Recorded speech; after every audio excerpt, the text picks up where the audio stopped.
नमस्कार, आप देख रहे हैं स्पेशल रिपोर्ट और आपके साथ में विजेंद्र सोलंकी। भारत अब दुश्मन को सबक सिखाता है, लेकिन दुश्मन के दोस्त को कंफर्म सबक सिखाता है। तुर्की ने जो टांग ऑपरेशन सिंदूर में भारत की तरफ बढ़ाई, अब उस टांग को भारत साइप्रस स्ट्राइक करके विकलांग करने वाला है। ड्रोन देकर जिस तुर्की ने भारत के दुश्मन को मजबूत करने की कोशिश की, अब उस तुर्की को बायकॉट तुर्की के जरिए बर्बाद करना शुरू किया जा चुका है। और जिस तुर्की ने हमेशा कश्मीर के मुद्दे पर पाकिस्तान का साथ देकर भारत की अखंडता को चुनौती देने की हिमाकत की, अब भारत ने साइप्रस की संप्रभुता को स्वीकार कर तुर्की की अखंडता को खंड खंड करने की तैयारी कर दी। जैसे तुर्की ने पाकिस्तान के समर्थन में अपना युद्धपोत पाकिस्तान के समुद्र में भेज दिया था, इसका जवाब देने के लिए खुद प्रधानमंत्री मोदी साइप्रस जा रहे हैं, जिससे न सिर्फ तुर्की को मिर्ची लगी है, बल्कि खुद को खलीफा समझने वाले तुर्की की हालत टाइट हो गई है। क्योंकि जिस साइप्रस को तुर्की ने जबरन कब्जा रखा है, मोदी के वहां जाकर उसकी संप्रभुता की बात करना, उसकी अखंडता की बात करना बता देगा कि अब भारत खुलकर साइप्रस की जंग में तुर्की के खिलाफ है। और ये सब हो रहा है G7 की बैठक में जाने से पहले। आज हम आपको बताएंगे तुर्की साइप्रस की जंग, मोदी साइप्रस के संग, पाकिस्तान और चीन की आंखें नम होने की वजह क्या है, क्यों मोदी कह रहे हैं कि यह है तुर्की पर साइप्रस स्ट्राइक।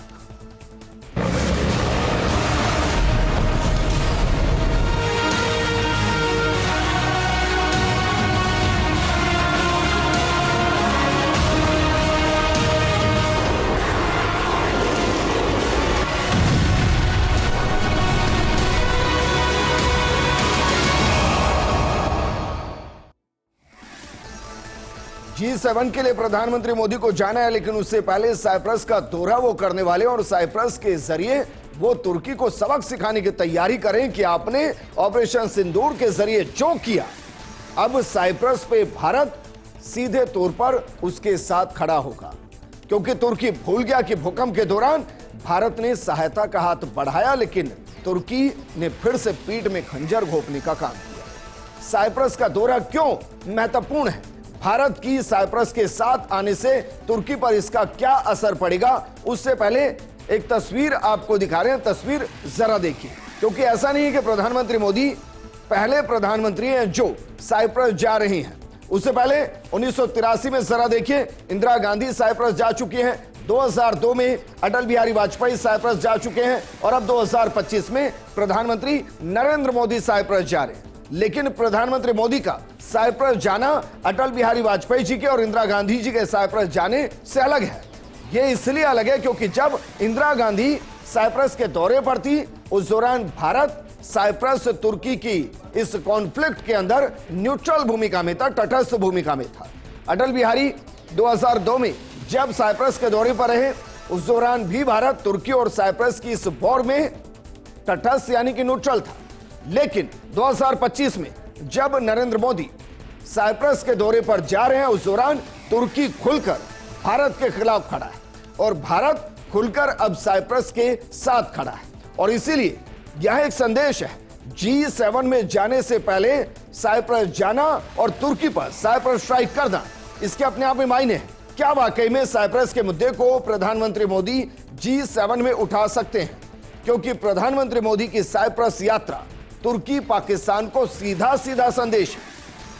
G7 शिखर सम्मेलन कनाडा के अल्बर्टा में 15 से 17 जून को हो रहा है और प्रधानमंत्री इसके आखिरी दिन एक विशेष सत्र में भाग लेंगे। सरकारी सूत्रों का कहना है कि द्विपक्षीय बैठकें भी इस दौरान की जाएंगी, लेकिन इससे पहले उनकी साइप्रस की यात्रा बेहद महत्वपूर्ण है। 2002 में जैसे कि हमने आपको बताया, अटल बिहारी वाजपेयी और 1983 में इंदिरा गांधी के बाद यह किसी भारतीय प्रधानमंत्री की साइप्रस की पहली यात्रा है।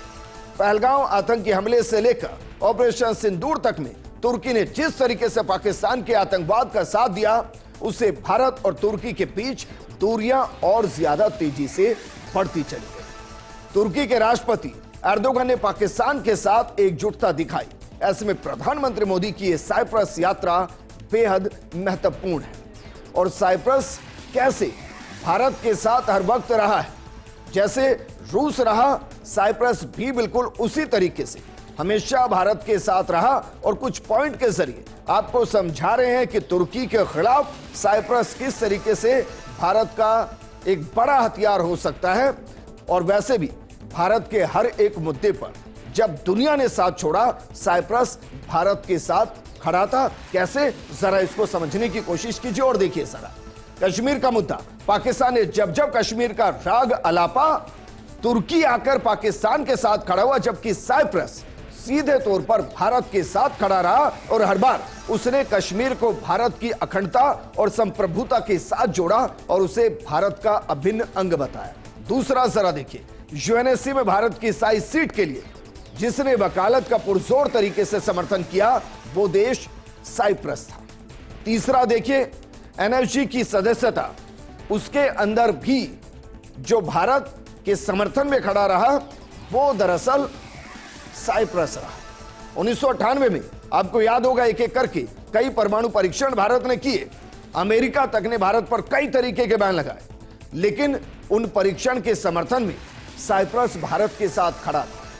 और पहलगांव में जिस तरीके से आतंकी हमला हुआ और 26 पर्यटकों को मारा गया, उस दौरान तुर्की के अर्दोगन और पाकिस्तान के शाहबाज तुर्की के अंदर मुस्कुरा रहे थे, मानो जश्न मना रहे हो। उस दौरान साइप्रस भारत के साथ उस दुख की कड़ी में साथ खड़ा हुआ था। इसलिए साइप्रस के संग भारत का समर्थन अपने आप में वाजिब है, लेकिन आज तक के उस बायलैटरल रिलेशन में भारत अक्सर तटस्थ रहा, न्यूट्रल रहा। लेकिन अब भारत न्यूट्रल की भूमिका में नहीं, बल्कि साइप्रस की संघ की भूमिका निभा रहा है। और प्रधानमंत्री मोदी खुलकर इस तरफ इशारा कर रहे हैं, क्योंकि तुर्की ने उत्तरी साइप्रस को कथित तुर्की गणराज्य उत्तरी साइप्रस के रूप में मान्यता दे रखी है, यानी कि एक ही साइप्रस को दो हिस्सों में तोड़ा हुआ है। इस क्षेत्र पर 1974 में तुर्की की सेना ने जबरन कब्जा कर दिया था। पूर्वी भूमध्य सागर में गैस खोजने के अधिकारों को लेकर भी तुर्की और साइप्रस के बीच विवाद लगभग रहा है। भारत हमेशा से संयुक्त राष्ट्र सुरक्षा परिषद के प्रस्तावों का समर्थन करता है। अंतर्राष्ट्रीय कानून के माध्यम से साइप्रस समस्या का समाधान चाहता है। वहीं तुर्की पाकिस्तान के साथ खड़ा है और इसलिए भारत साइप्रस के साथ मजबूती से खड़ा हो गया है। भारत रक्षा और सुरक्षा के क्षेत्र में साइप्रस के साथ तेजी से सहयोग को भी बढ़ा रहा है। लेकिन किस तरीके से प्रधानमंत्री मोदी साइप्रस और ग्रीस के दौरे कर रहे हैं और उनके पीछे की सियासत क्या है, उनके पीछे की जियोपॉलिटिक्स क्या है, जरा इसको समझिए। और क्या वाकई में खाड़ी का जो खुद को तथाकथित खलीफा कह रहा है, क्या प्रधानमंत्री मोदी के साइप्रस दौरे से उसकी परेशानी बढ़ेगी? जवाब है यकीनन बढ़ेगी। लेकिन साइप्रस और ग्रीस दोनों ही देशों ने आतंकवाद और कश्मीर के मुद्दे पर भारत का खुलकर समर्थन किया है। विदेश मंत्रालय के अनुसार साइप्रस ने कई महत्वपूर्ण मुद्दों पर भारत का साथ दिया है, जिनका जिक्र हमने किया। उनमें से एक यूएनएससी में भारत का चुनाव, भारत अमेरिका परमाणु समझौता, एनएसजी सदस्यता और 1998 के परमाणु परीक्षण शामिल, जिसकी जानकारी हमने आपको दी। ऐसे में साइप्रस और ग्रीस के साथ भारत का मजबूत रिश्ता तुर्की को एक कठोर संदेश है। भारत ये दिखाना चाहता है कि उसके दोस्त भी हैं और वो अकेला बिल्कुल नहीं, और खासकर वो दोस्त हैं जो भारत के दुश्मन के खिलाफ खड़े हैं। एक और तस्वीर आपको दिखा रहे हैं, क्योंकि ऐसा नहीं है कि साइप्रस के साथ प्रधानमंत्री मोदी की पहली मुलाकात है। इससे पहले 27 सितंबर 2019 को भी प्रधानमंत्री मोदी और साइप्रस के राष्ट्रपति दोनों की मुलाकात हो चुकी है। हालांकि वहां के राष्ट्रपति 2018-19 में जो ये बातचीत हुई, उसके बाद वो वहां से वो बदल चुके हैं। लेकिन 27 सितंबर 2019 को दोनों के बीच में मुलाकात हुई थी। उनमें भारत की तरफ से प्रधानमंत्री नरेंद्र मोदी थे, जबकि साइप्रस की तरफ से निकोस अनासा थे, जो वहां के राष्ट्रपति थे। बहरहाल साइप्रस क्रोएशिया यूएई के सदस्य हैं। क्या यह भी एक बड़ी वजह है कि प्रधानमंत्री मोदी साइप्रस के साथ अपने रिलेशन को और ज्यादा मजबूत करना चाहते हैं? जरा इसको भी समझिए, क्योंकि प्रधानमंत्री मोदी G7 मीटिंग से पहले साइप्रस और बाद में क्रोएशिया भी जाएंगे। भारत यूरोप में अपनी भूमिका बढ़ाने के लिए इन यात्राओं को फोकस कर रहा है। साइप्रस और क्रोएशिया दोनों ही यूरोपियन यूनियन ईयू के सदस्य। साइप्रस अगले साल के पहले 6 महीनों के लिए ईयू काउंसिल की अध्यक्षता भी करेगा। पहले प्रधानमंत्री मोदी को पिछले महीने क्रोएशिया जाना था, इसके साथ ही वो नीदरलैंड भी जाने वाले, तो नॉर्वे भी जाने की प्लानिंग। लेकिन भारत और पाकिस्तान के बीच तनाव के कारण यह दौरा रद्द हो गया था, लेकिन अब ये दौरे वापस बन रहे हैं। इन सब के बीच में एक बयान आया विदेश मंत्रालय की तरफ से। बयान आया भारत और साइप्रस के संबंध को लेकर। बयान क्या आया, जरा उस पर गौर देते हैं। जरा देखिए, जो भारत और साइप्रस की रिश्ते को दिखाता है। साइप्रस ने संयुक्त राष्ट्र सुरक्षा परिषद में भारत के चुनाव का समर्थन किया है और वो भारत अमेरिका नागरिक परमाणु समझौते के भी पक्ष में खड़ा था। 1998 में जब भारत ने पोखरण में परमाणु परीक्षण किया था, तब भी साइप्रस भारत के साथ खड़ा था। विदेश मंत्रालय भारत वो दरअसल ये बता रहा है कि साइप्रस के साथ भारत अपने जो संबंधों को और ज्यादा मजबूत करा, उसके पीछे की वजह यह है कि जब दुनिया के बड़े देश भारत के खिलाफ थे, उस दौरान भी साइप्रस भारत के साथ खड़ा था। लेकिन क्या यह महज इत्तेफाक है कि पहलगांव घटना के बाद, ऑपरेशन सिंदूर के बाद तुर्की ने जिस तरीके से भारत के खिलाफ रुख अपनाया और पाकिस्तान के समर्थन में खुलकर बयानबाजी दी, क्या उसने प्रधानमंत्री मोदी को साइप्रस के दौरे पर जाने के लिए आकर्षित किया और तुर्की को उसी के जाल में फंसाने के लिए यह दौरा हो रहा है? एक और घटना जो दरअसल पहलगांव अटैक के दौरान घटी।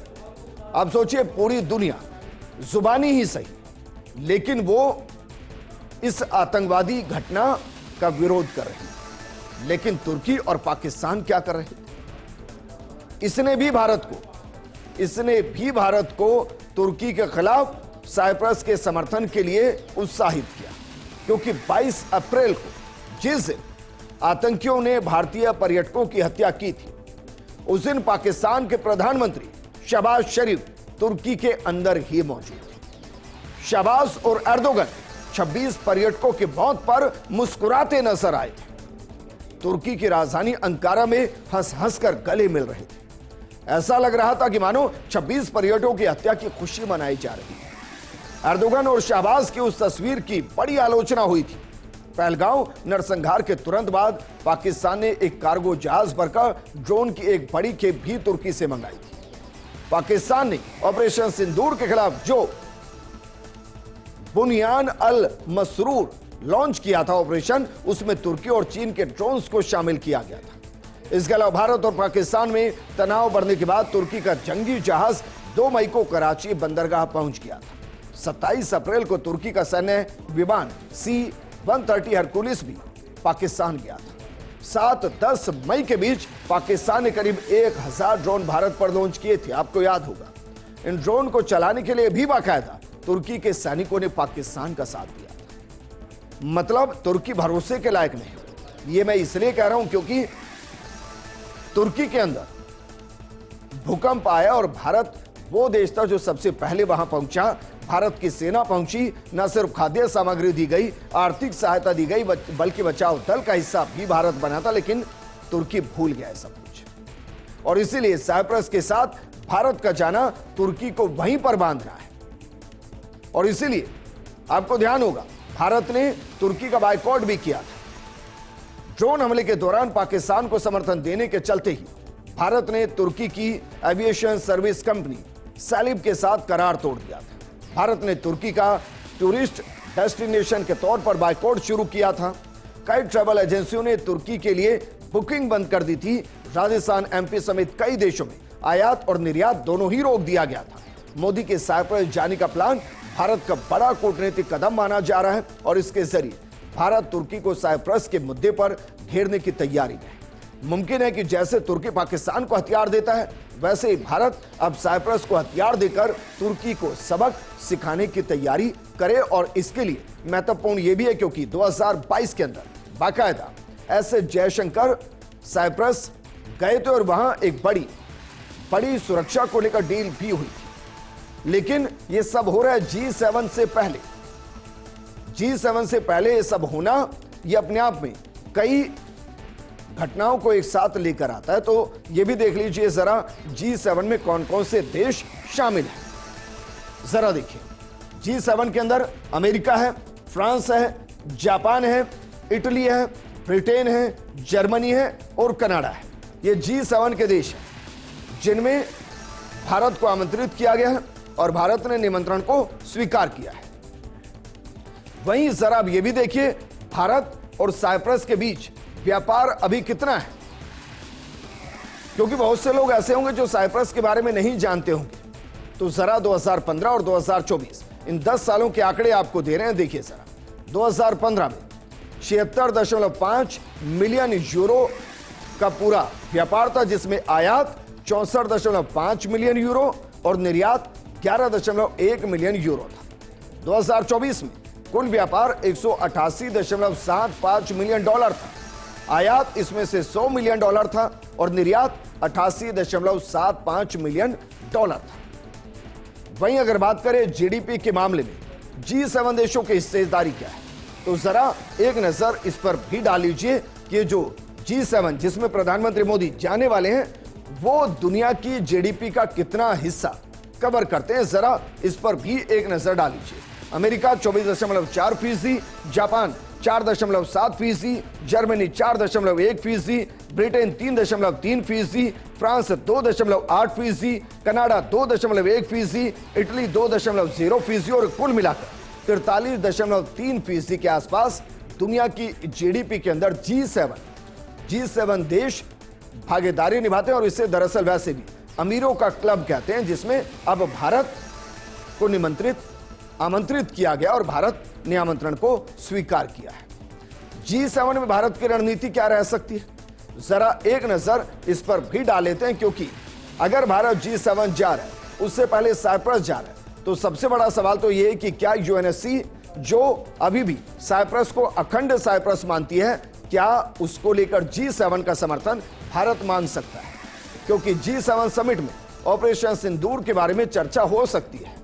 वहीं भारत कनाडा के रिश्ते बेहतर करने की भी पहल हो सकती है। पाकिस्तान की कायराना हरकतों के बारे में भी बताया जा सकता है। अमेरिका ने भारत और पाकिस्तान को एक ही कटघरे में लाकर खड़ा करने की कोशिश की, इसको लेकर भी भारत शायद अपनी बात रख सकता है। भारत को समझाने का अवसर मिलेगा कि बाकी देश इसके बारे में, पाकिस्तान के बारे में क्या सोचते हैं, और यह भी समझने का मौका मिलेगा कि भारत के बारे में बाकी देश क्या सोचते हैं। दरअसल प्रधानमंत्री मोदी साइप्रस के दौरे पर हैं और यह अपने आप में एक महत्वपूर्ण घटना है, क्योंकि जैसे पाकिस्तान और भारत के बीच में पीओके की जंग है, बिल्कुल वैसे ही तुर्की और साइप्रस के बीच में साइप्रस के उस हिस्से को लेकर जंग है जिस पर तुर्की ने कब्जा किया हुआ है और जबरदस्ती किया हुआ है। और इसीलिए जब जब पाकिस्तान का समर्थन देने तुर्की आएगा, तब तब भारत साइप्रस का समर्थन देकर तुर्की को उसी के इलाके में घेरने की काम करेगा। और यही मोदी की है तुर्की पर साइप्रस टाइप। इस प्रोग्राम में फिलहाल इतना ही। आप बने रहिए फर्स्ट इंडिया न्यूज के साथ, क्योंकि खबरों का सिलसिला लगातार जारी है। नमस्कार।